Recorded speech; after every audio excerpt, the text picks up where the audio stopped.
Hashem. And I'm recording. It's the 1st of January. Rabbi Levitt, Pele Yoetz. Sorry I'm late. Okay. I don't know. I can't see any connection. Okay, so let's try to understand this. Well, it's honoring a person at human dignity.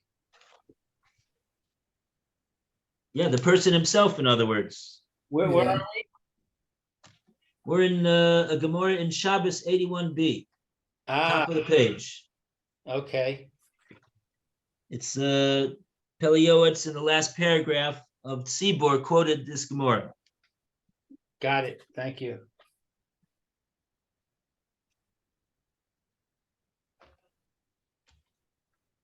Okay, so yeah. Yeah.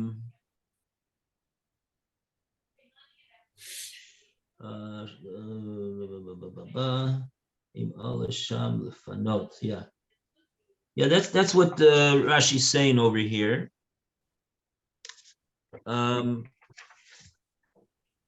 This was the question. Boy, the question starts at the bottom of Pei Aleph, Amid Aleph. That's why I guess the citation is 81A as opposed to B, because really the question, the issue is presented on the last line of 81A. What's the issue? The issue is Boy Minei Rabba Bar Rav Shila Mirav.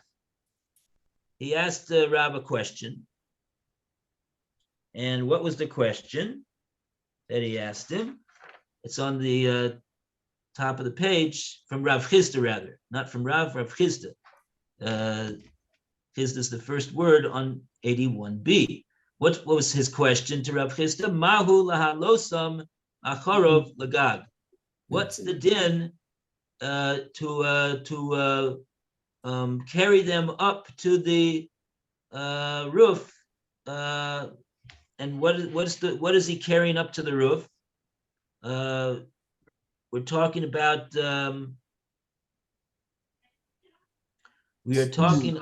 carrying avonim, stones up to the roof,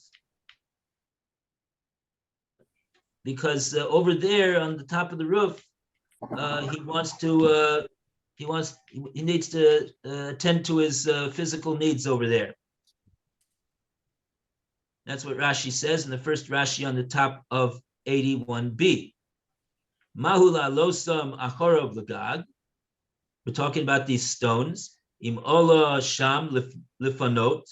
If he needs to relieve himself up there on the top of the gag. Michai shinen letircha yisei rasa ola. Rashi is talking about. He presents the issue as: are we concerned about the fact that the person is engaging in an awful lot of tircha in order to take these stones up to the top of the roof?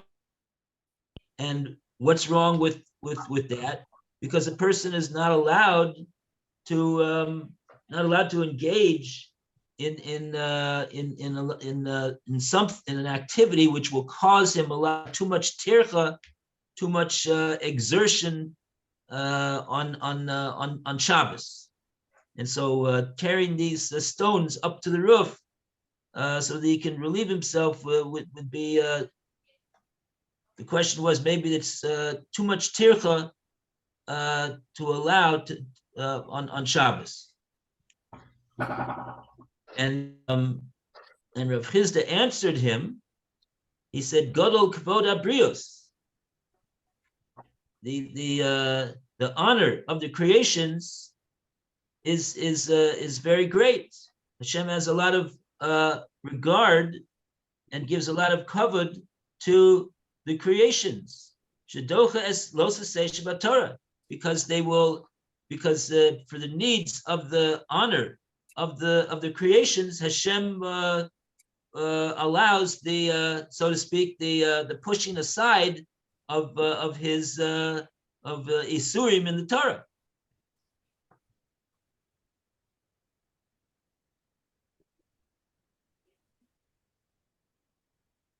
So, in other words, this is a situation where the honor of the Brius is a very imposing matter. The person needs to attend to his physical needs, and therefore, even though it's going to involve a violation of the Torah, so it's nevertheless, because of the honor of the Brius is so great, so it's so this prohibition of Torah is put aside. Wow. Okay, so that's this Gemara over here in Shabbos, and the Pele Yoetz said that that's what the Pele Yoetz is talking about over here, to not cause other people to wait unnecessarily. And the more people that have to wait unnecessarily is a bigger problem. So this is something that have to do. Okay, that's the Gemara, and so that's called giving honor. That's called giving honor and not imposing on the congregation. Okay, Bezrat Hashem. And a round of applause for Tzibor. Round of applause for the congregation. All right. And page 249. Oh. Okay. And we also should give a round of applause for the Ost Sadi. Nice. Letter Sadi. Just finished it. Yep. Wow. It's like opening up the Sefer Torah to take out open up the hour to take out 3 Sifrei Torah. We gave honor to 3 different issues. Okay, now we start the letter Kuf. Kuf, wow. So all we have now is Kuf, and after Kuf is 100, and then you've got the letter that's Gematria 200, that'll be Resh. Then you've got Shin, and then you've got Tuf. And that's as you can see, we have okay, Bez Hashem, we're moving right along here. And we continue the reading with Meir. Okay. Kedusha. Kedusha. Okay. Our sages in Yoma declared, a person who sanctifies himself below is sanctified from above. A person who sanctifies himself a little bit is sanctified from above a lot. A person who sanctifies himself in this world is sanctified from above in the world to come. Behold, the sanctity of a person depends upon avoiding all sin in thought, speech, and action. One especially finds holiness in the area in which you come across the avoidance of any illicit relations.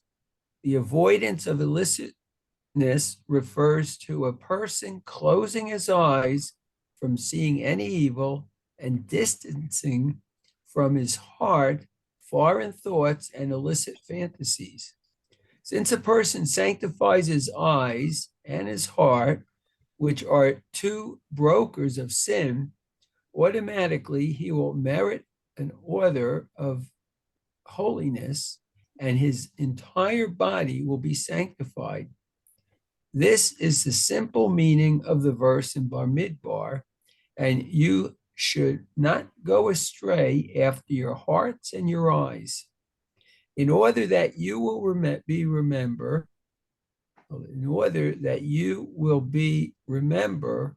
and you will be sanctified, probably you be remembered, and you Right. will be sanctified unto your God.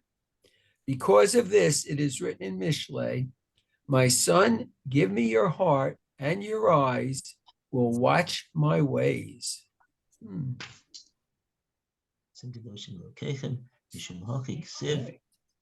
b'ni libcha li ve'enecha drachai titzorna.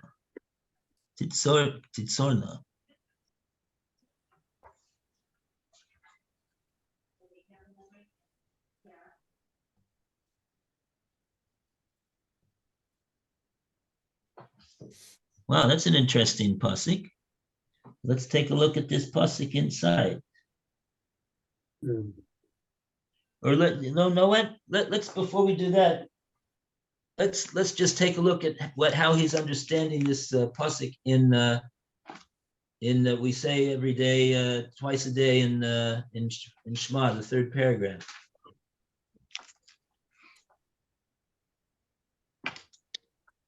He's quoting this pasuk over here. A person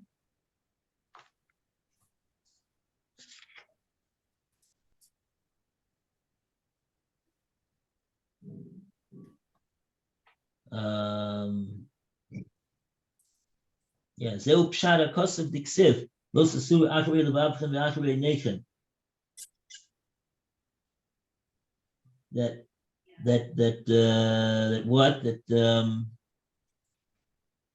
Kevich Makadish Eino Velibo Shehem Trace Isture the Avera, the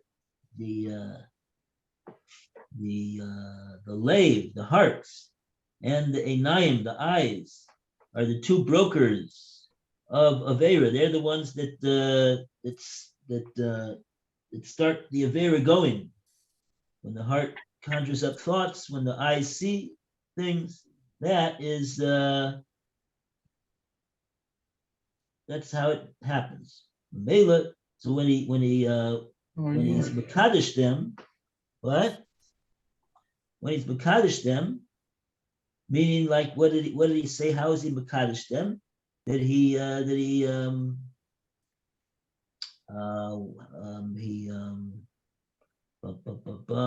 by refraining from thinking the wrong thoughts or seeing the wrong things. It's all so far what he's talking about is staying away from the wrong thing. He didn't yet start talking about getting involved in things that put more kedusha on him. It sounds like he's saying that the definition of kedusha is staying away from the wrong things. So that's what he's saying over here. Yeah. Since he does that, since he's Mekadesh, sanctifies his eyes and his heart, so then he says Memela, as a direct result of that, Yizke l'seder kedusha v'yiskadesh kol gufo. That automatically, that's the way it goes. Now he brings kedusha upon his whole goof, and that's so how do we see that from the pasuk? Lo sasu acharei levavchem ve'acharei einechem. Don't go after your heart and your eyes. That they lead you astray.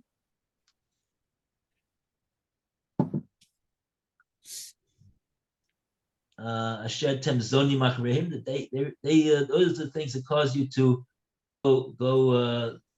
go astray after the wrong things. Laman, and if you do that, Laman tizkru v'asisim es kol mitzvosai, you will, in order to do all my commandments, v'yisem kedoshim, Lelokechem, and then you will be kadosh to Hashem. If you do this, you will be kadosh to Hashem. So the pasuk itself mentions the kedusha that comes naturally as a result of fulfilling this. What it says in the pasuk, lo sasu acharei levavchem v'acharei einechem, not going after the wrong thoughts in the heart and in the wrong things that one sees with one's eyes. Okay. Okay, good. Okay, so that's that. And now we wanted to take a look at this pasuk in Mishlei. Oh, Mishlei 23. We're gonna get a Mishlei. Okay. Mishlei 23, 26.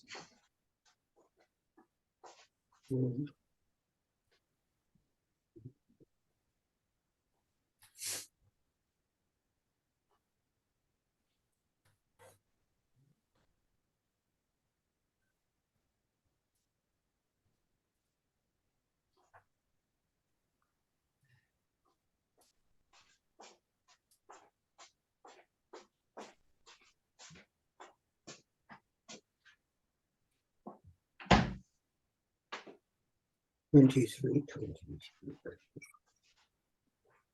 Okay.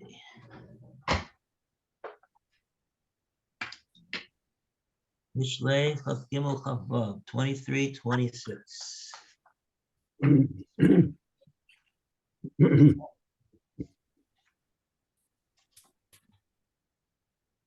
23.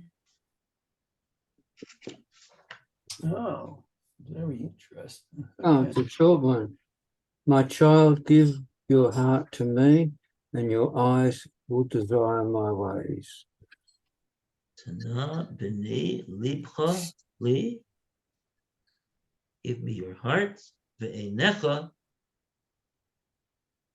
Yeah, so chai the Mayam Loays here has a Tzorna. Yeah, what's he The say? Mayam Loays has a quick comment here. He says, here the sage warns the son not to succumb to the enticements of the harlot, not allow himself to be trapped in the snare of her utterances. How? My son, give me your heart, place it in my keep, and strive that your eyes observe my ways. Then you will be certain to avoid sin. Thus the sages teach the eye and the heart are the twin procurers of sin. Uh-huh.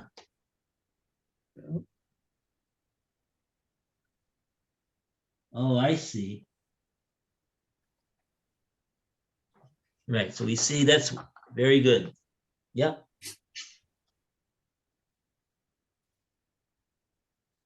Wow.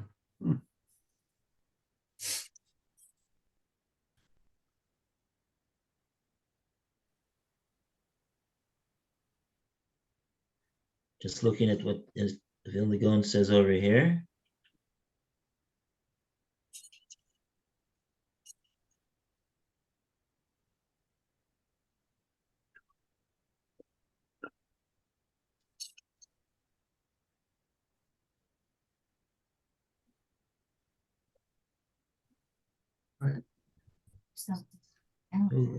Let's see. Yerak Bishvili Taher Libcha Abodasi. Uh-huh.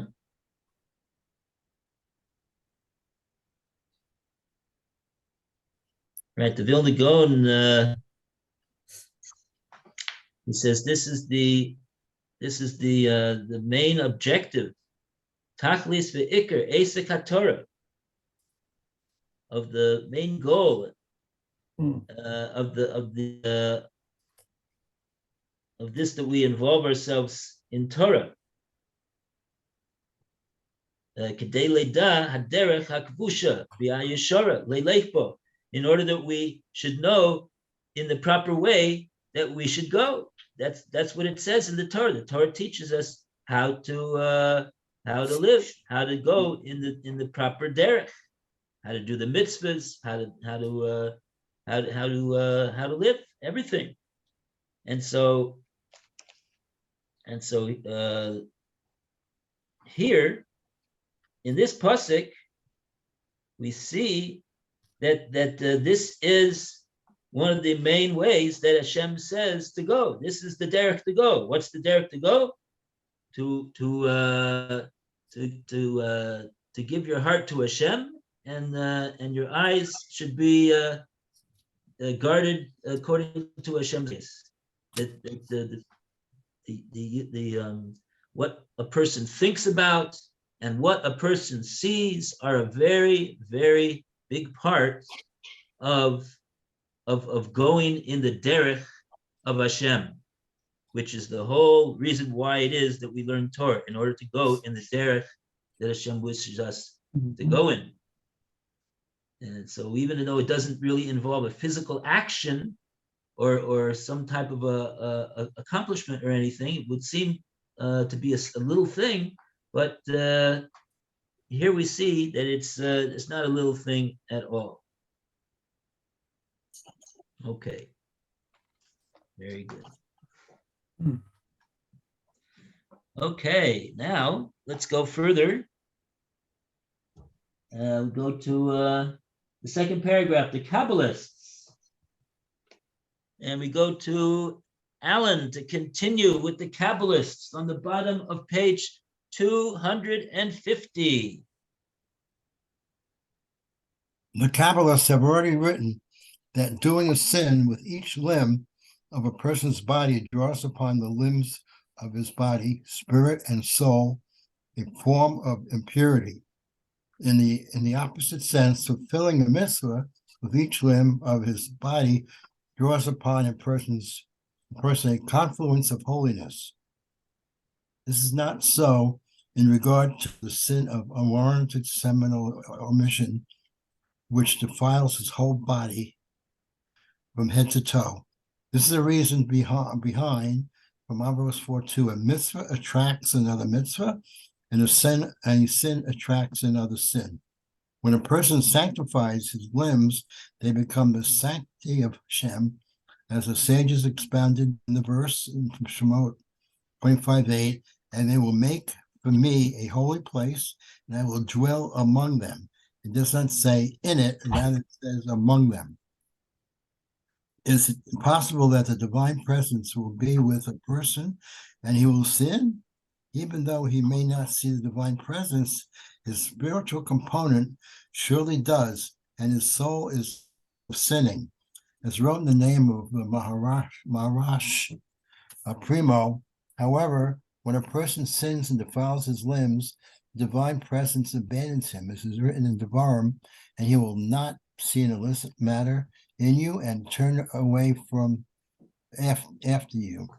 When a person does a sin, the force of impurity immediately descend upon him, one evil to the next. Heaven should save us, and he does not even realize what is happening to him because he is like a dead man. Just as the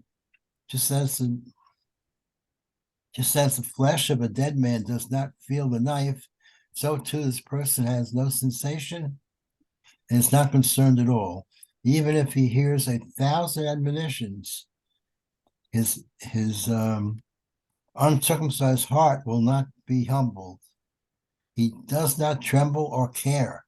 This is all because of impurity and darkness that is upon his body, spirit, and soul. It is a divisive obstruction between this person and his Father in heaven. Wow. Oh boy, that's scary.